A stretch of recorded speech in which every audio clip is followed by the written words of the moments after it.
Welcome to the Freedom First Retirement Podcast, where we strive to simplify your financial life and provide you freedom from taxes, risk, stress, and poor advice. And now, here are your hosts, Darrin McComas and Shon Peil. Hey everybody, Shon Peil, Darrin McComas. Thanks for joining us today. Podcast number 2. Number 2. One is in the books. We're on to number 2, and here we go. Here we go. So school started up. Houses are busy. I know the mornings are a lot different than the summertime mornings. Yes, but the days are a lot quieter. The days are a lot quieter. Yeah, all of our little ones are back at school. My 4 are at the same school for the first time ever. So awesome. Our mornings are a little busy getting them out the door. It's like Most herding definitely, cats. yeah. Most definitely. And your herd is... You know, they're older, but it's still super busy. Some people are making breakfast on their own. Some are still relying on us. It's a little bit of a circus every day. Yeah, that's a good way to put it. Yes, indeed. And football, hey, we're in full swing. Full swing. Colton's got his first game tomorrow. Jamboree Yep. Tomorrow, and Hudson's got a couple Hudson's games rocking on his and belt. rolling, a couple games on our belt. We are learning a lot about football this year. That's right. And Easton has had a few games. Actually, Nice. made a couple tackles, caused a fumble. Getting it figured out. And my little Sutton there, he got a little pick 6 the other day. So Flag football, him and Beckham are rocking and rolling. Yeah. So Saturdays, so our weeks are busy. The weekends are even busier, but it's a lot of fun. That's right. Well, let's get right into it here. A lot of retirement topics to hit. And I think number one that we keep seeing with our clients is, hey, we got a lot of cash sitting around. Mm-hmm. We're scared of the markets. We don't know what to do with this cash. We don't want to hide it under our mattress, so to speak, or keep it in the bank. Right. We have high inflation, right? The new number just came out today, 8.3. The market, we'll get into that in a little bit, was expecting a lot lower number. Did not like that. But, you know, you got to think about it this way. Inflation's at 8.3 year over year. Your money on the sidelines is actually going backwards, right? Most Talk definitely. about purchasing power. Well, it's one of those things I always say, right? When you retire, it's time for your money to pay you back. Mm-hmm. And $100,000 is going to dwindle very quickly, 10, 25 years, down to 80, even $50,000 roughly. And at these numbers, it's going to go a lot quicker. That's only showing 2%. So you have to think about what you can buy now is going to cost you a bunch more money later on.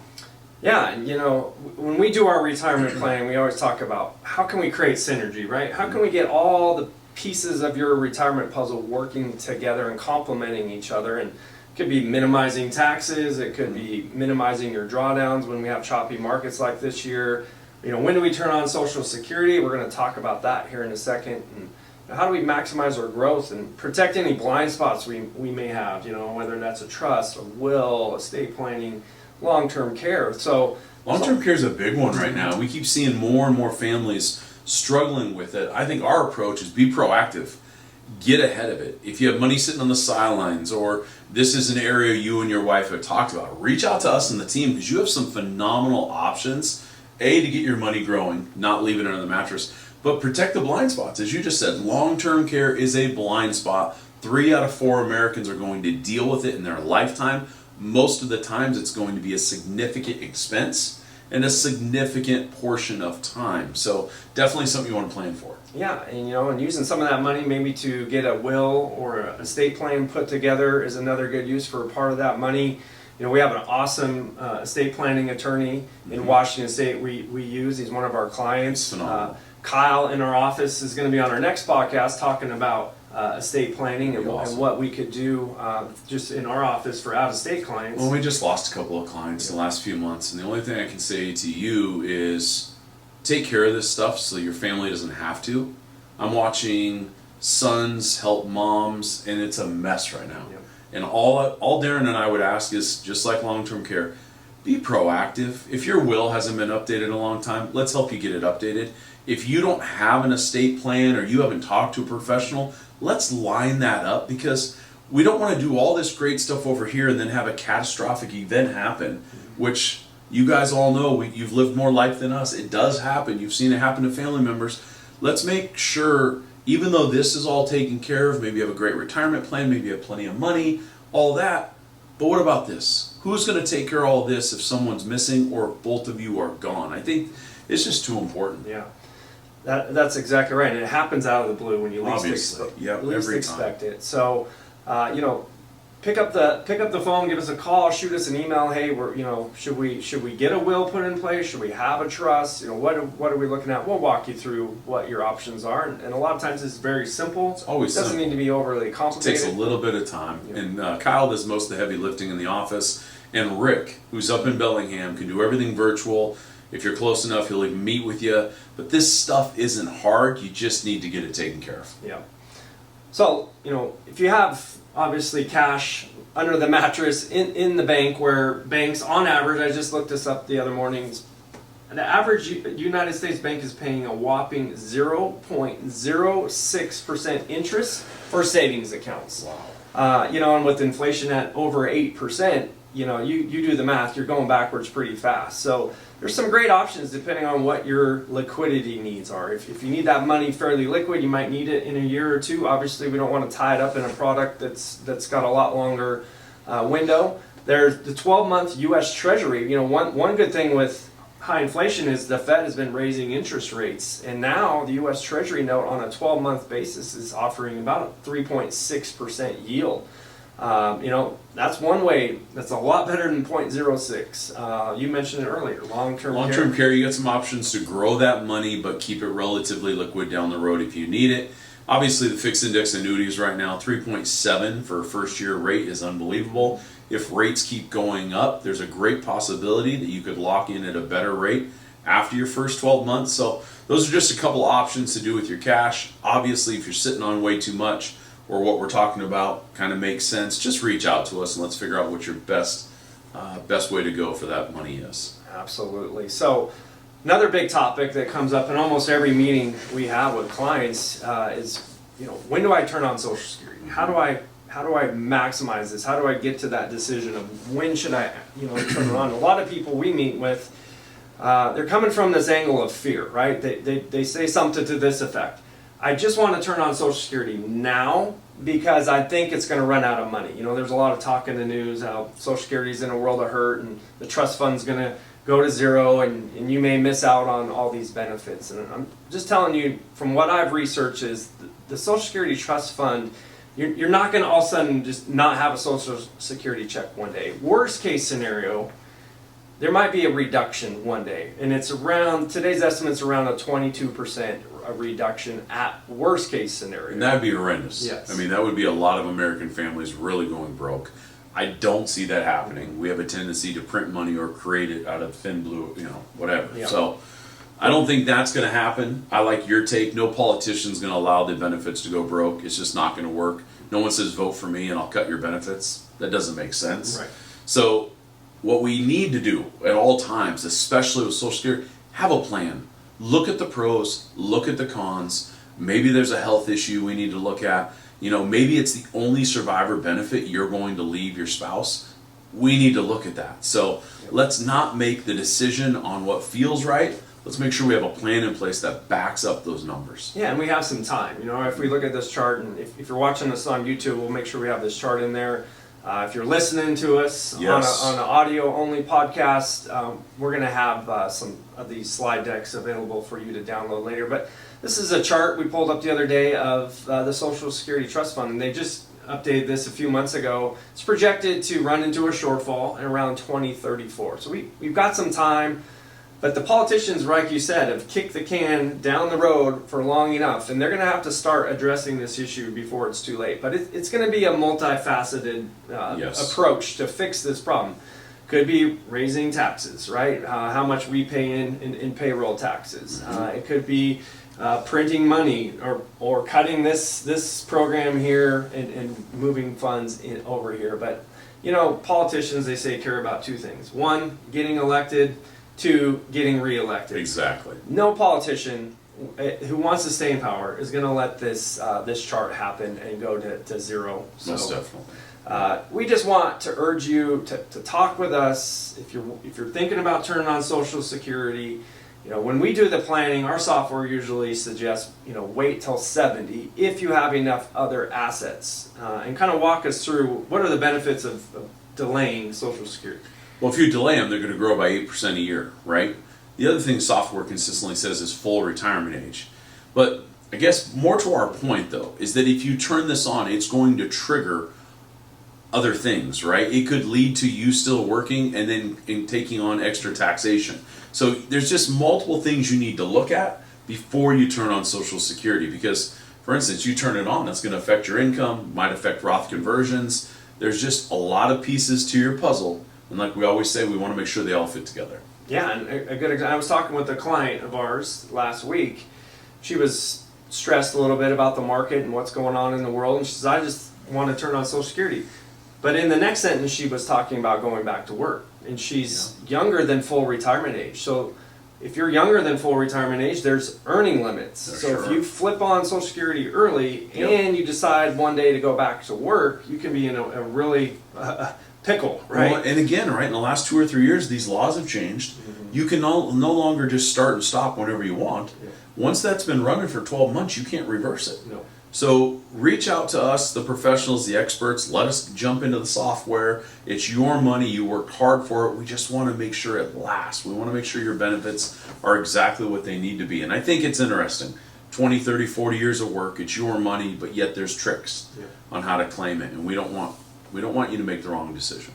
No, and longevity is another big deal. factor we should talk about today. Your health and kind of what your family history and your spouse, if you're married, and family history is a little hard, especially, people live different. Our parents, our grandparents lived a lot different lifestyles than they do today. They a lot of them smoke and drink and had issues, and much healthier lifestyles today, better technology, better healthcare today. The worst thing we could do is right. A lot of people fear outliving their money, and Social Security is going to be the backbone of most of your retirement plans. We got to get it right. We'll walk you through those different factors that we should all be considering, but it is a personal decision. The software can say one thing, but it's got to be right for you and your spouse. And for a lot of clients, you always say it's the one spousal benefit you're going to leave behind. That's exactly right. You just can't rush it. Don't get emotional. Let's see what the software says. Yep. All right. So we did want to talk about the markets because so it's having an amazing day, isn't it? Yes. Something came out today about 5:30 our time. The Fed announced CPI. It came in at 8.3%, much higher than what the street was predicting. The market, we had about a 4-day rally in the market. It was going up pretty good over those 4 days, and it was all based on the narrative that, the Fed is going to raise rates this year. Come 2023, they're going to stop and they're going to do a 180 and start cutting rates. Well, today's number pretty much stuck a fork in that narrative. Exactly. And we've seen multiple bear market bounces this year. We had about a 6-week-long bear market bounce in end of June and into July. This last one lasted 4 days, and each bear market bounce is has less volume, less buyers, less money going into it, and it fizzles out a lot quicker, and then the market goes and makes a new low. And I'm the insurance guy, right? Like, what do I know? Darrin's your fiduciary advisor.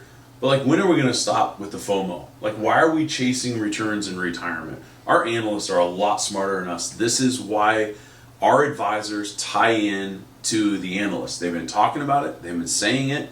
So if you're feeling like, oh my gosh, here comes the market, it's going to rally, and here comes today, right? It wipes it almost all away. Yeah, and risk happens slowly, and then all at once, boom, just like an avalanche. I love this chart. It's the 3 major indices today. I took it right before we went on our podcast today, but look at the NASDAQ. Everyone loves technology, right? It's the thing that's all over the news. Just year to date, that thing's down 25%. If you go back to last November when it peaked out, that thing's down almost 30%. So we're getting in this crash territory, and a lot of experts say, well, we might retest the June lows when the market's kind of bottomed and had a nice 6-week rally.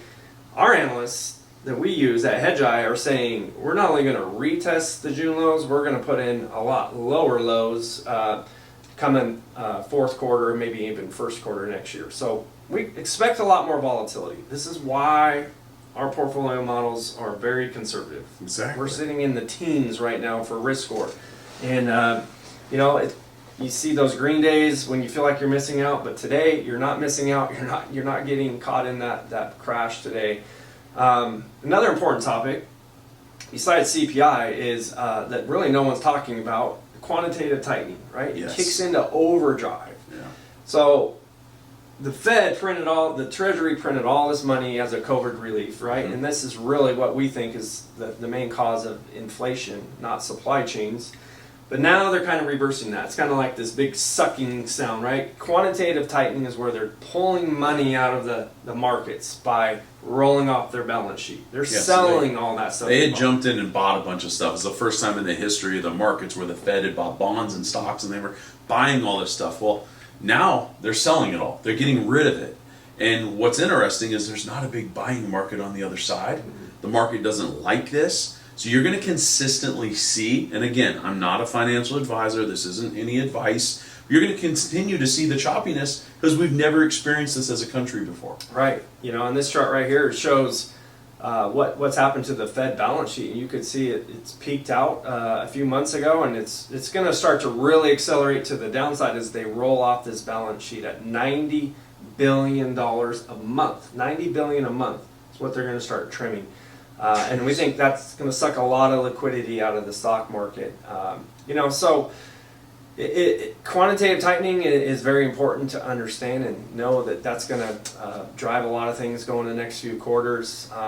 In the bond market, I would say, the stock market is what everyone pays attention to, but if the bond market does not lie, and the bond market was not buying into this Fed is going to pivot, the Fed is going to, start cutting rates, and you need to know the Fed controls the short end of the curve, meaning the 1 and 2 year Treasury notes is what the Fed controls by doing interest rate hikes or interest rate cuts. If you look at this chart, the 2 year Treasury yield is getting close to 3.7 and keeps putting in new highs. It's just going vertical. Yeah, it's going up. That's a telltale sign that the Fed is not going to cut rates. They're going to keep hammering down until they break something, or break a lot of things. Yep. And then we'll see that chart reverse. But, you hear a lot of the yield curve inversion. Mm-hmm.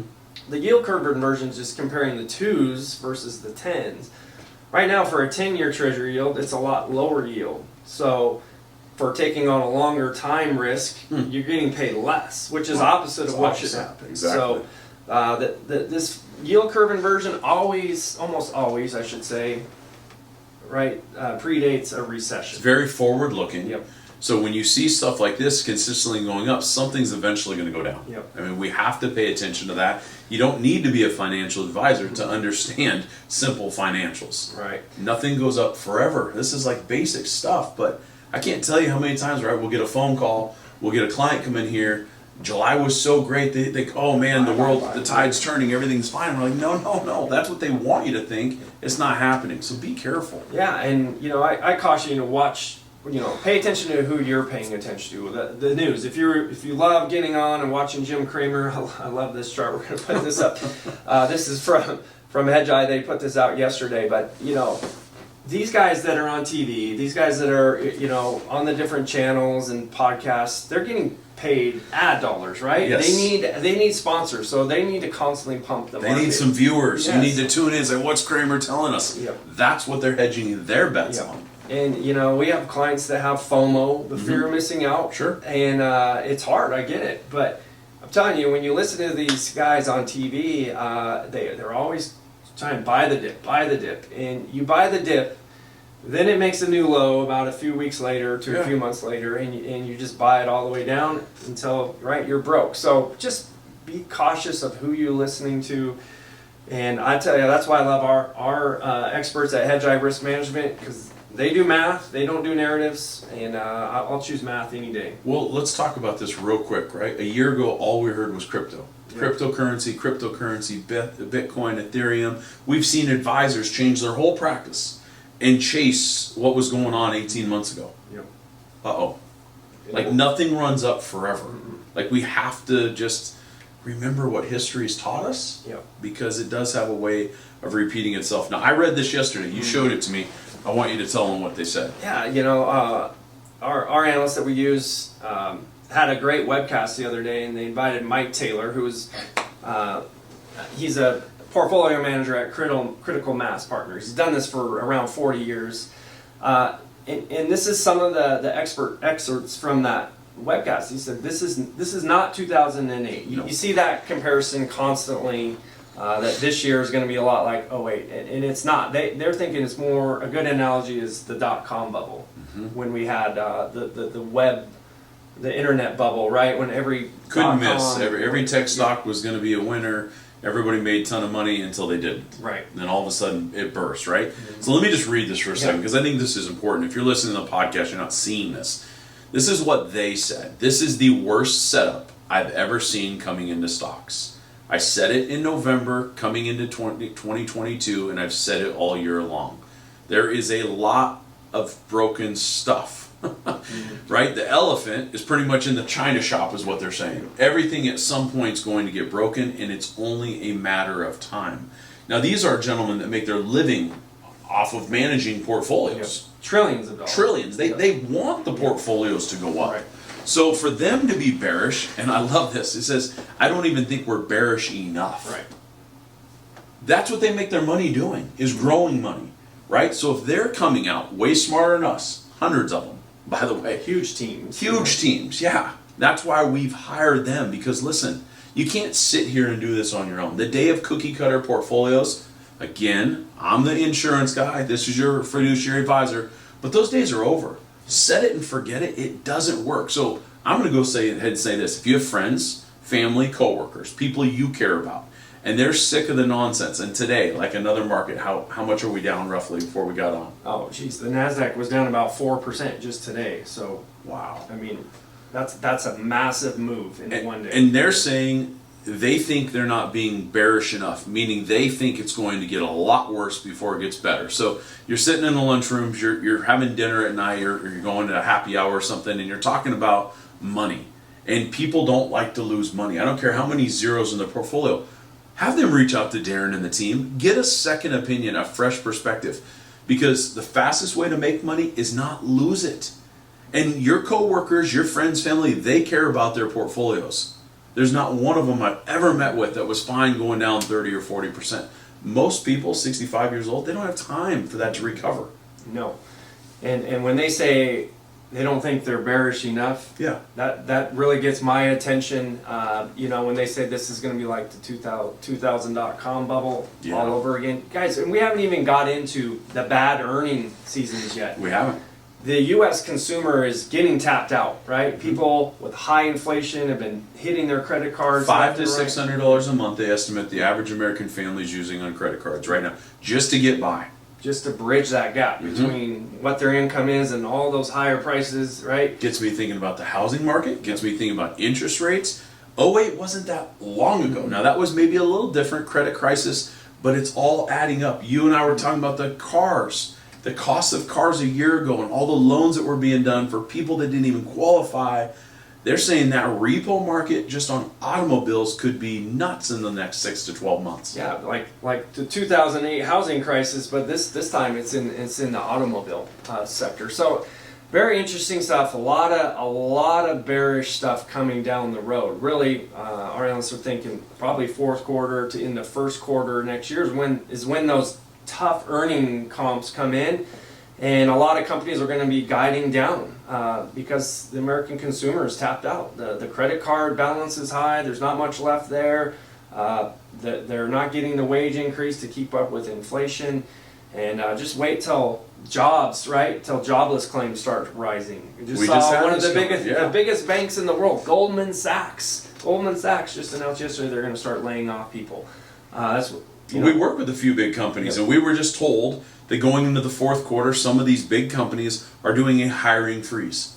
And I said, okay, why are you doing that? He goes, well, we have to show profitability in the fourth quarter. So we're going to miss production, but our profits will increase. And then I said, oh, that's a mess. And he goes, yeah, they're going to be mad at me for not hitting my numbers in production, but I'm going to go back and say, well, we didn't hire the people we needed.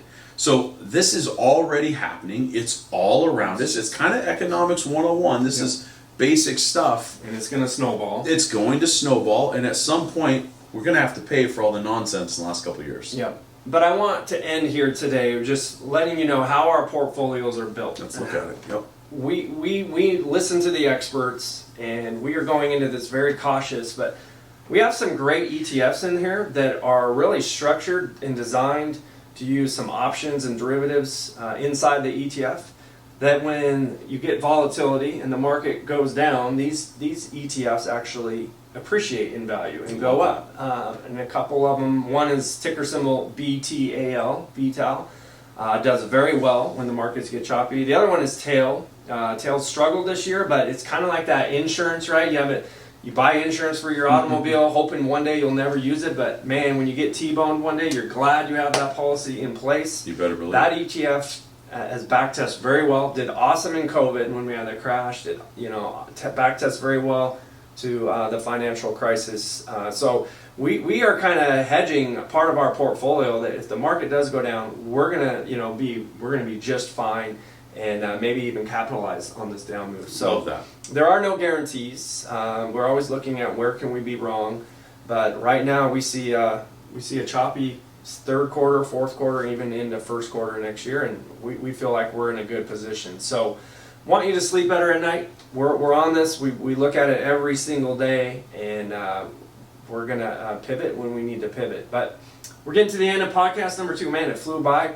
It always does. We have some great upcoming events. So if you have any, like Shon said, neighbors, relatives, friends that you might want to mention, we love referrals, but maybe they want to come see us live and in person. Talk about. I'm excited about this. About a month ago, we went out to Scott's. Phenomenal area, excellent food, wonderful venue.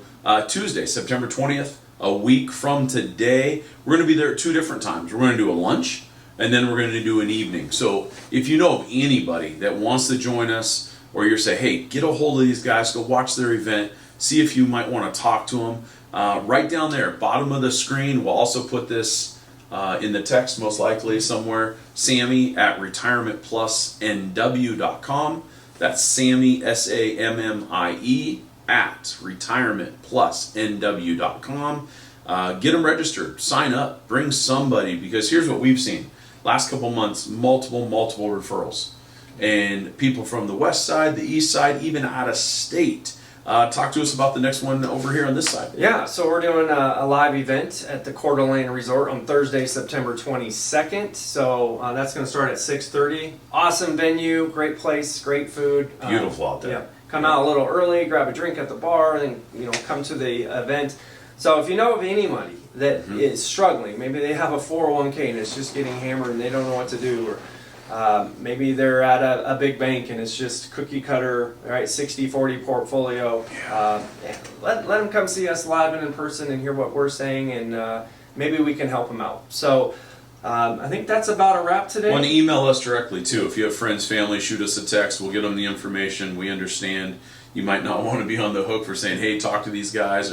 We don't want it to come across salesy either. Just good conversations, an opportunity to second opinion, fresh perspective. So I think that's a wrap for podcast number 2. All right. Thanks, everyone, for listening to us on the audio podcast and watching us on YouTube. Make sure you like. Yes, like us, subscribe to us. So you're always in the know. And we're going to do these about every 2 weeks. Awesome. I think next time we're going to try to get Kyle Applebaum Let's do that. On our podcast. And then maybe in a few weeks after that, get Matt Sherman, one of our advisors down in the Los Angeles area, to join us and give us his perspective down there, what's going on. So love it. Look forward to it. You guys have a great rest of your week, and thank you.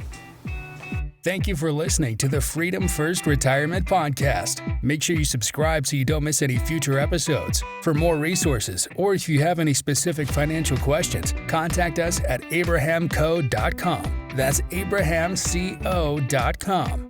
The Freedom First Retirement Podcast and related materials are provided for general information and entertainment purposes only and do not constitute accounting, investing, legal, tax, or professional advice. Visitors should not act upon the content or information found here without first seeking appropriate advice from an accountant, financial advisor, lawyer, or other qualified professional.